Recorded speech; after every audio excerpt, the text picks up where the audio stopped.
My wife married me for a green card and sent my money overseas. I exposed the fraud completely.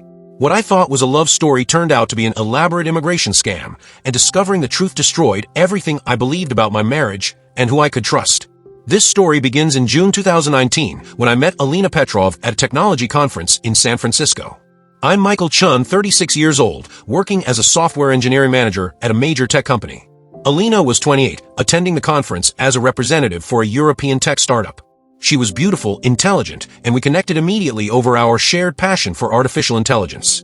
Alina was in the US on a work visa, legally present and seemingly building a legitimate career in tech. We started dating long distance, with me flying to visit her in Europe twice, and her visiting San Francisco 3 times over 6 months.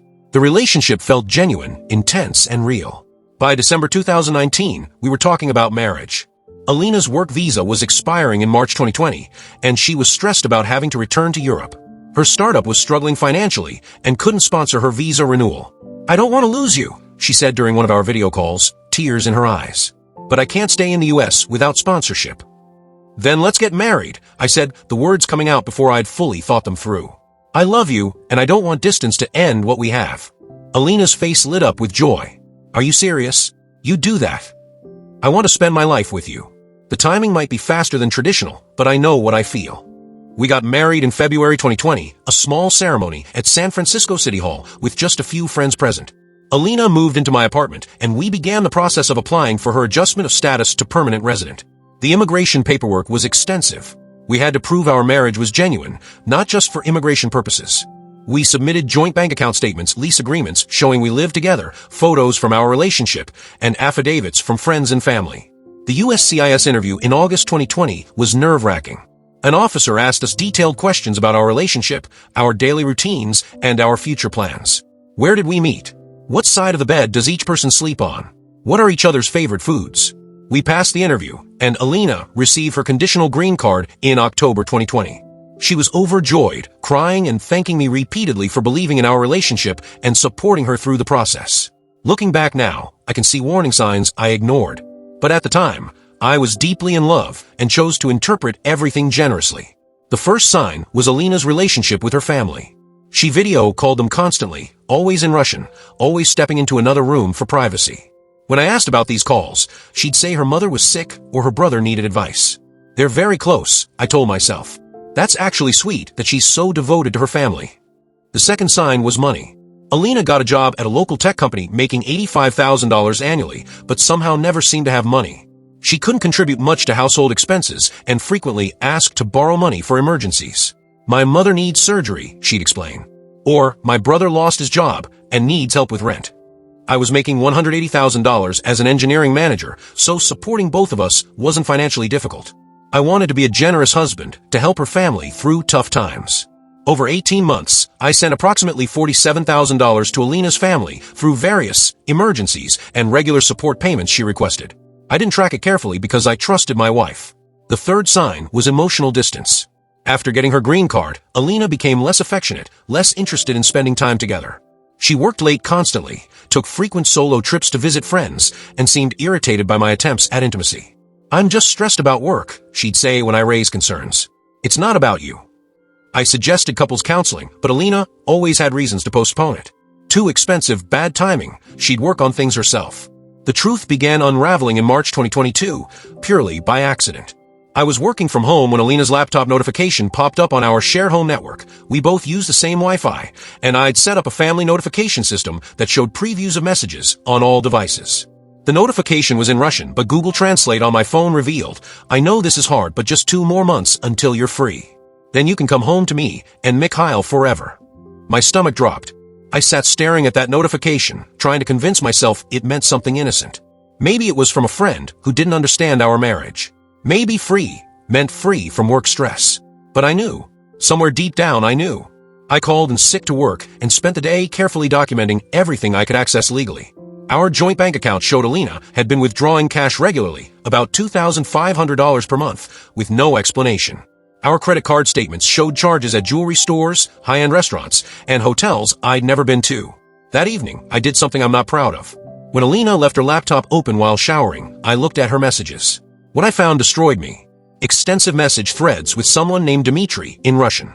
Google Translate revealed they'd been together for 5 years. He was in Ukraine, and they'd been planning for her to immigrate to the U.S., establish residency, and eventually bring him over through family sponsorship. The husband is boring but useful, one message read. He believes everything I tell him. I just have to endure 2 years until my green card is permanent. Then I can divorce him and start the process to bring you here. Another message. I send another $3,000 this month. Once I'm a citizen, I'll get a better job and can send more. There were messages to her family discussing the plan and thanking me, mockingly, for being such a generous sponsor. They called me the ATM and joked about my naivety. Photos of Alina and Dmitry together, recent ones from her supposed work trips. She'd flown to meet him in Europe 3 times in the past year, using my money for tickets while telling me she was visiting her sick mother. I sat on our couch until 2 a.m., reading years of messages, understanding that my entire marriage was a fraud. The woman I loved didn't exist. Alina had been playing a role, and I'd been the mark in an elaborate immigration and financial scam. The next morning, I called immigration attorney Sandra Morrison. She listened to my story with professional sympathy. This is marriage fraud, Sandra explained. What you're describing is a criminal violation of immigration law. Both she and potentially Dmitry could face serious consequences. What are my options? You can report the fraud to USCIS. They'll investigate, and if they find sufficient evidence, they'll revoke her green card and initiate removal proceedings. Given that she hasn't reached the 2-year mark where the conditional status is removed, this could move relatively quickly. What happens to her? If the fraud is proven, she'll likely be deported and permanently barred from re-entering the U.S. She could also face criminal charges for immigration fraud, which carries potential prison time. I spent 3 days agonizing over what to do. Part of me wanted to confront Alina, to demand explanations, to see if there was any way to salvage something from this wreckage. But another part of me knew that would be foolish. She'd lied about everything. There was nothing real to salvage. I decided to document everything before she could destroy evidence. I hired a private investigator named James Foster who specialized in immigration fraud cases. He obtained legal copies of Alina's communications, travel records, and financial transactions. James discovered the fraud was even more extensive than I'd realized. Alina had been running a similar scam before. She'd married a man in Germany in 2016, divorced him after getting permanent residency, then left Germany when authorities started investigating her for fraud. She's a professional, James said, showing me documents. This is what she does. Target men with stable incomes and legal status, marry them for immigration benefits, extract as much money as possible, then move on. Armed with this evidence, Sandra filed a detailed report with USCIS fraud detection. The report included screenshots of messages with Dmitry proving the marriage was fraudulent from the beginning. Financial records showing Alina sent over $60,000 of my money overseas during our marriage. Travel records proving she'd been meeting Dmitry while claiming family emergencies. James's investigation showing her previous marriage fraud in Germany. Affidavits from friends who'd noticed Alina's distant behavior and suspicious claims. USCIS moved surprisingly fast.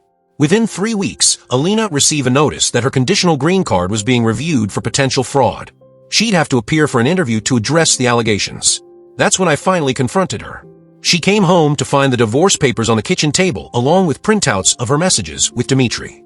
We need to talk, I said calmly, though my heart was pounding. Alina looked at the papers, and all the color drained from her face. For a moment, I saw real panic, maybe the first genuine emotion I'd ever seen from her. Michael, I can explain. Don't. I've read everything. Years of messages. Your entire plan to use me for immigration and money while maintaining your real relationship with Dmitry. She tried several approaches. Denial, then claiming I'd misunderstood, then saying she did love me, but things were complicated. Finally, anger. You had no right to read my private messages. You had no right to commit immigration fraud and marriage fraud. Those are federal crimes, Alina. You're going to report me? Her accent thickened, which I now recognized as something that happened when she was genuinely emotional rather than performing. I already did. USCIS is investigating. Your green card will be revoked. Alina's face twisted with rage. You'll ruin my life. I'll have nothing. You ruined your own life by committing fraud. You used me, lied to me, stole from me. What did you think would happen when I found out? I never stole from you.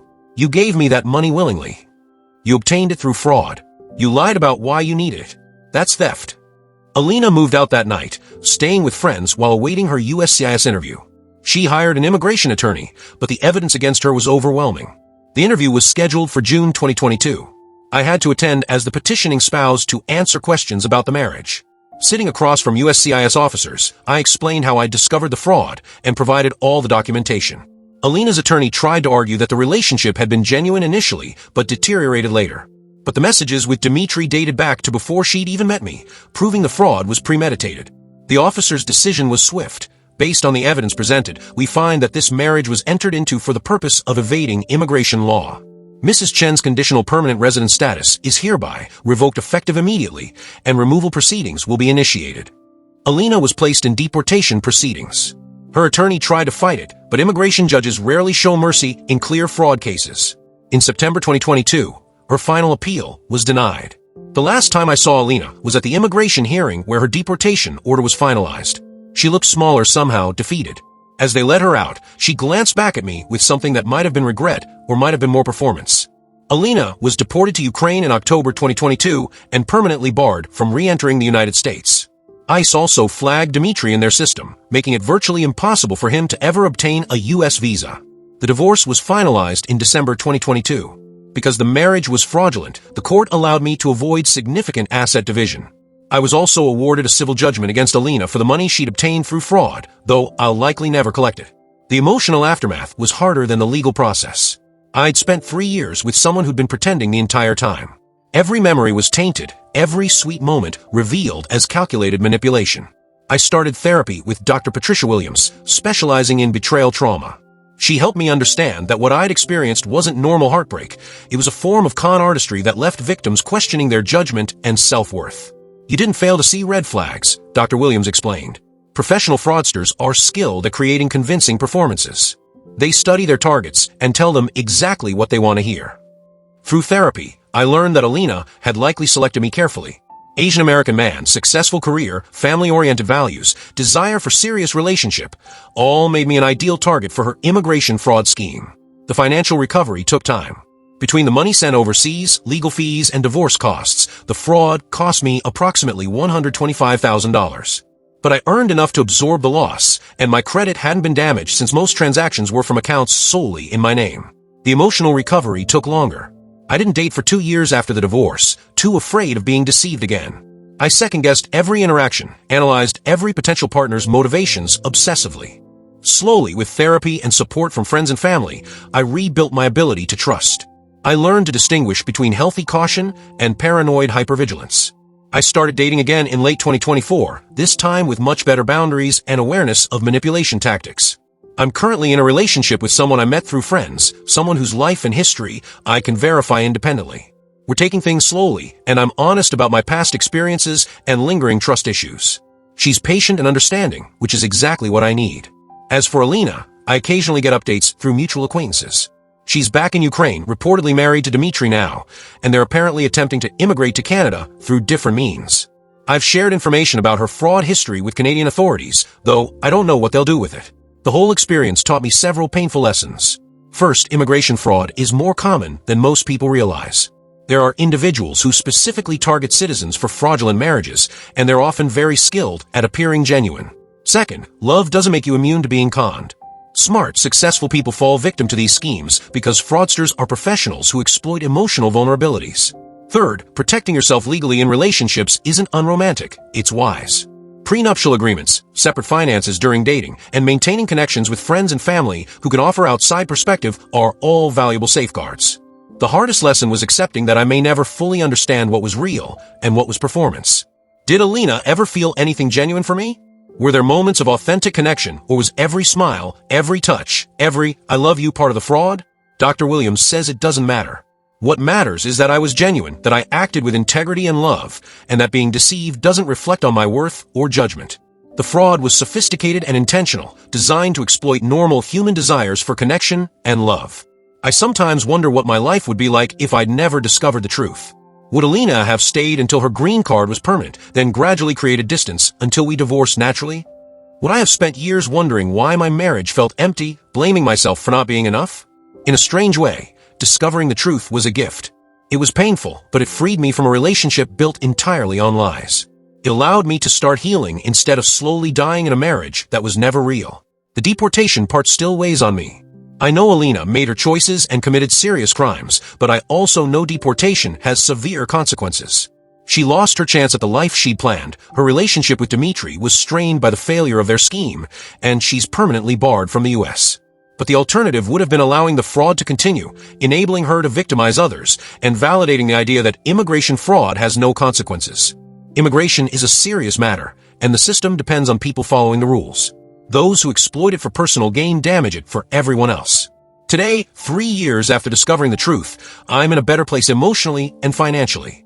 I have genuine relationships, better boundaries, and a much clearer understanding of how to protect myself while remaining open to authentic connection. The experience made me more cautious, but hopefully not cynical. I still believe in love and marriage, but I understand now that trust must be built through consistent behavior over time, not granted immediately because someone says the right words. Thanks for following this difficult journey with me. Being deceived by someone you love is one of the most painful experiences possible, but surviving it proves your resilience and capacity for growth. Until we meet again, folks, if you made it to the end, drop a comment. I love reading all your thoughts.